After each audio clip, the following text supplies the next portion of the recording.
बिस्मिल्लाहिर्रहमानिर्रहीम रब्बिश्रह ली सदरी व यस्सिर ली अमरी वाहलुल उक़दतम मिन लिसानी यफ़क़हू क़ौली। अच्छा जी, आज की जो हमारी स्टोरी है, the short story the mummy awakes या the mummy awakens, written by Naguib Mahfouz. Naguib महफूज जो हैं, ये एक इजिप्शियन राइटर थे, नॉवलिस्ट थे, और इन्होंने इन 1988 में नोबेल प्राइज फॉर लिटरेचर जो है वो भी विन किया था। और ये जो है one of the first contemporary writers थे अरबिक लिटरेचर के, along with Taha Hussein, to explore theme of existentialism. ठीक है, एग्जिस्टेंशियलिज्म, थीम ऑफ एग्जिस्टेंशियलिज्म, उसको इन्होंने एक्सप्लोर किया था। नजीब महफूज को देख लेते हैं, इनके बारे में थोड़ा सा हम पढ़ लेते हैं कि ये किस तरह के राइटर थे, इनको क्या टाइटल मिला, और इनकी क्या जो है एक खिदमात थी उनकी इन लिटरेचर। सबसे पहले बेटा इन्होंने 34 नॉवेल्स लिखे थे, 350 इन्होंने शॉर्ट स्टोरीज लिखी थी, डजन्स ऑफ मॉरल स्क्रिप्ट्स लिखे थे इन्होंने, और मूवी स्क्रिप्ट्स लिखे थे, सॉरी। और ये कहते थे you can tell whether a man is clever by his answer. ठीक है, आप कैसे बता सकते हैं whether a man is clever by his answer, उसके आंसर से आप उसकी क्लेवरनेस को शो कर सकते हैं, बता सकते हैं। You can tell whether a man is wise by his question. ठीक है, आप बता सकते हैं कि वेदर, अगर एक इंसान क्वेश्चंस करता है तो आप उसके क्वेश्चंस के हिसाब से जो है उसको वाइज, वेदर उसकी जो विजडम है उसको एक्सप्लोर कर सकते हैं, और उसके आंसर से उसकी क्लेवरनेस को वो आप एक्सप्लोर कर सकते हैं। ठीक है, अच्छा, इसका जो एजुकेशन और बैकग्राउंड है वो देख लेते हैं। नजीब महफूज was born on 11 December 1911 in an old quarter of Cairo, the youngest son of merchant. He studied philosophy in King Fahd I, now Cairo University, graduating in 1934. He worked in university administration, and then in 1939 he worked for the Ministry of Islamic Affairs. He was later head of state cinema organization at the Ministry of Culture. He also worked as a journalist. ठीक है, as a journalist भी इन्होंने काम किया.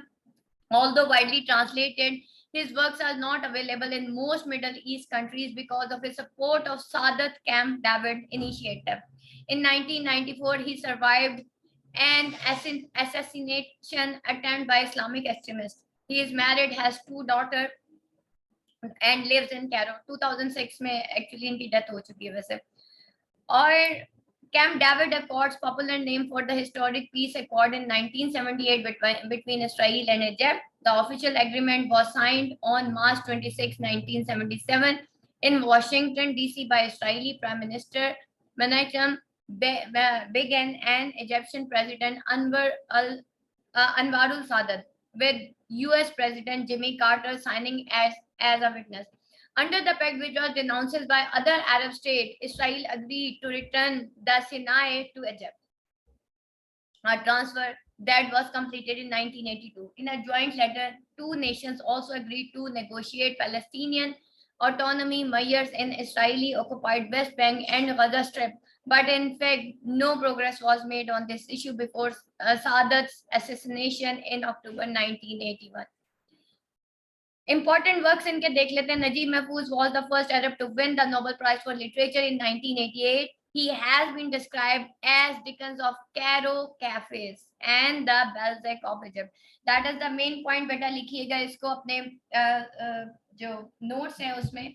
जो main thing है इसकी वो ये थी, और ये आपने शॉर्ट स्टोरी में जरूर डिस्क्राइब करना है, कि पहला फर्स्ट अरब था जिसने नोबेल प्राइज विन किया था फॉर लिटरेचर इन 1988, और उसको डिकन्स ऑफ कैरो कैफेस कहा जाता था. ठीक है, यानी कि चार्ल्स डिकन बेसिकली कौन था, उसने सोसाइटी के इवल्स को शो किया था.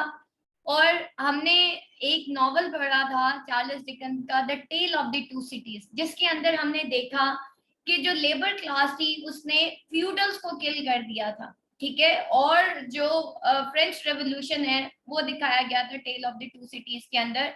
और उसके अंदर दिखाया ये गया था कि जो हुकूमत है उस वक्त की वो नाअहल लोगों के पास है, और जो कि इस काबिल ही नहीं है कि वो फ्रांस को संभाल सके. और उन्होंने अनड्यू जो है उस लेबर क्लास के ऊपर टैक्सेस लगा दिए, जिसकी वजह से लोग भूखे मरने लगे. तो इस वजह से इसी तरीके से अगर नजीब महफूज की बात करें तो इसने भी सोसाइटी की इवल्स की बात की, पुअर और एलीट क्लास के दरमियान जो क्लैश है उसकी बात की, और बेसिकली इसने पॉलिटिकल सिनेरियो में मोस्टली अपने नॉवेल्स लिखे। यहाँ पे अगर हम मम्मी अवेकन्स की बात करें तो that is also political scenario, और इसके अंदर भी अगर हम देखें तो वो यहाँ पे भी अबाउट इनजस्टिस और प्लंडर्स इन कंट्री उसकी बात करता है, और मोस्टली इसकी जो स्टोरीज होती हैं वो मिस्टीरियस होती हैं यहाँ पे। और फिर दूसरा इसको क्या टाइटल दिया गया, एक तो Dickens of the Cairo cafes, वो डिकन्स उसको क्यों कहा जाता था, बिकॉज ऑफ चार्ल्स डिकन्स। अगर उसने फ्रेंच रेवोल्यूशन के बारे में लिखा था, उसने पुअर्स के बारे में लिखा था इन फ्रांस, तो इसने भी जो है पुअर के बारे में आवाज उठाई थी, और इन इजिप्ट, ठीक है। तो इसको डिकन ऑफ कैरो कैफेस कहा जाता था, और इसको बेल्जिक ऑफ इजिप्ट कहा जाता था। He is now the author of no fewer than 30 novel, more than 100 short stories and more than 200 articles. Half of his novels have been made into films which have circulated throughout the Arabic speaking world. Mehfooz began writing when he was 17. His first novel was published in 1939, and then 10 more were written before the Egyptian Revolution of July 1954. When he stopped writing for several years, one novel was republished in 1953. However, the appearance of the Cairo trilogy in 1957 made him famous throughout the Arab world as a depictor of traditional urban life. ठीक है, traditional urban life जो है उसने यहाँ पे show की थी, यानी कि सिटी लाइफ जो है वो उसने शो की थी। और अब नजीब महफूज को देखते हैं कि how he pictures the world, किस तरीके से वो दुनिया को देखता है। Let's see the picture of the world as it emerges from the bulk of Mahfouz work is very gloomy indeed, though not completely disappointing.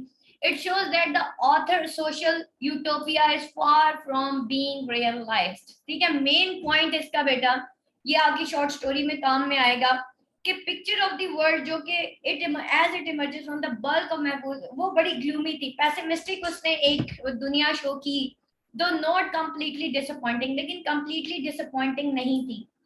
और ये शो करती है ऑथर का सोशल यूटोपिया। यूटोपिया क्या होता है, एक आइडियल लैंड होती है, वो कहता है वो आइडियल लैंड जो है is far from being realised. ठीक है, वो जो सोशल आइडियल लैंड है वो अभी तक जो है उसको रियलाइज नहीं किया गया।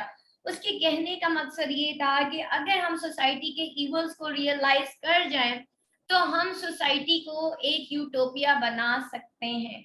But at this time there is a need of time to change the minds of the people. Actually people have no awareness, that's why हम वो सोशल यूटोपिया अटेन करने से अभी बहुत दूर हैं।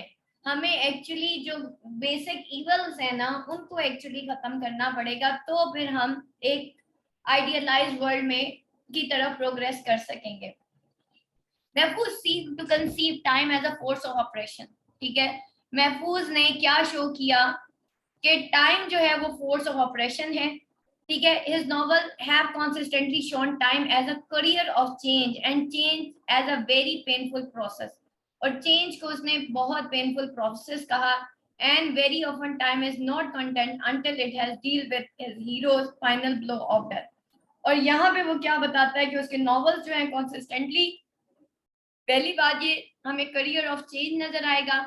change जो है वो एक painful process है, और very often time is not content, time content नहीं है, एक जैसा नहीं है, until it has dealt his hero the final blow, until के वो जो टाइम है वो फाइनल ब्लो ऑफ डेथ के साथ जो है अपने हीरो को डील करता है।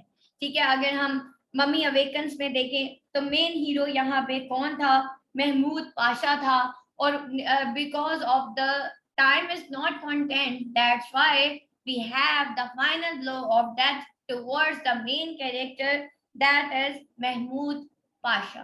And let's see who is Mahmood Pasha, how he is declared here as a protagonist and finally as a evil जो एक स्टैचू है या evil एक उसने दिखाया एक मॉडल उस सोसाइटी का, जिसकी वजह से सोसाइटी जो है वो सफर कर रही है।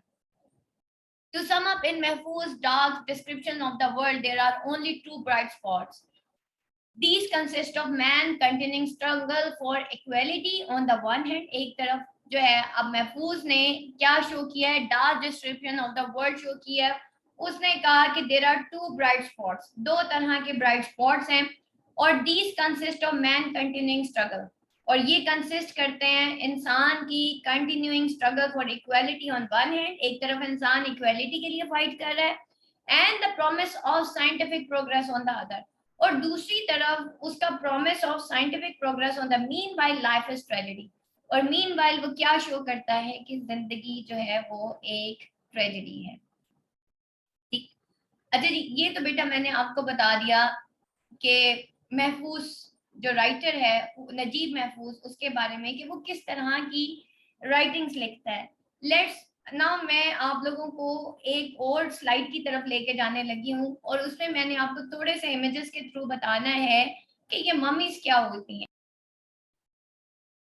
मम्मीज इन द मॉर्निंग, ठीक है, और मम्मी बेसिकली सबसे पहले इजिप्ट जो है इसका बेटा वर्ल्ड पॉलिटिकल जो एक वर्ल्ड ऑर्डर है या वर्ल्ड पॉलिटिकल सिनेरियो है या वर्ल्ड पॉलिटिकल बैकग्राउंड, उसमें इजिप्ट का एक बड़ा रोल है। उसमें आपको इसराइल और अरब्स के दरमियान बहुत से क्लैशेस नजर आएंगे, लेकिन बहरहाल वो अभी हम स्टोरी में नहीं इसको मजीद डिस्कस कर सकते बिकॉज लेक्चर बहुत लंबा हो जाएगा। पिरामिड्स चीज किस तरह के कुछ होते हैं। Pyramids were sometimes called the houses of the dead, ठीक है, they were nearly all solid stone except for burial chamber deep inside, ठीक है, और वो नियरली क्या होते थे, सॉलिड स्टोन्स होते थे except for the burial chambers deep inside, ठीक है, उनके बरियल चैम्बर्स। अच्छा जी, यहाँ पे देखिए बेटा इजिप्शियन फनरल क्या होते हैं। When a royal person died, a grand funeral procession took place, family servants and mourner follow the coffin. The coffin was called a sarcophagus. It was pulled on a sled by 4 oxen. ये देख लें जी ये। अच्छा जी, sarcophagus यानी कि एक बहुत ही कोई बादशाह टाइप बंदा, ठीक है, एक रॉयल फैमिली, और उसको उसका sarcophagus क्या होता है। तो sarcophagus होता क्या है, sarcophagus mummy case is a stone coffin. अब इस स्टोन कॉफिन को अभी आप स्टोरी के अंदर देखेंगे कि जी वो देखने तो को तो खजाना ढूंढने निकले होते हैं कि लेट्स सी के खजाने की जगह निकलता क्या है, वो एक सार्कोफेगस निकलता है, ठीक है, एक कॉफिन केस निकलता है, is a stone coffin, it often had pictures and drawings in it. ये जी इस तरह का कुछ होता है, ऊपर से ये ऐसे होता है, अंदर इसके मम्मी होती है।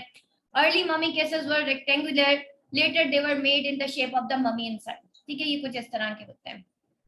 ये देख लीजिए सार्कोफेगस क्या होता है, ठीक है। तो इसी तरह का कुछ वहां पे भी हम देखेंगे कि जब डिगिंग होती है तो जो मेन कैरेक्टर होता है महमूद पाशा, उसके घर में से उसके क्या निकलता है वो हम देख लेते हैं। ये स्कैप्टर है जी, ठीक है, और ये देख लें, ये एक mystery full of the ghost queen, queen have वोर अ प्लीटेड ड्रेस, ठीक है, ये इस तरह की चीजें आपको, ये प्लीट्स होते हैं, इन्होंने किस तरह के ड्रेसेस पहने होते हैं। टॉम रॉबर्ट्स, ये mummies were buried with valuable items such as gold and jewels, इस तरह से Tom Robert tried to steal this treasure from the burial chamber, और टॉम रॉबर्ट्स जो है वो कोशिश करते हैं कि वो, क्योंकि इनके ऊपर जो है वैल्यूएबल गोल्ड और ज्वेल्स लगे होते हैं, इस वजह से वो इसको स्टील करने की कोशिश करते हैं।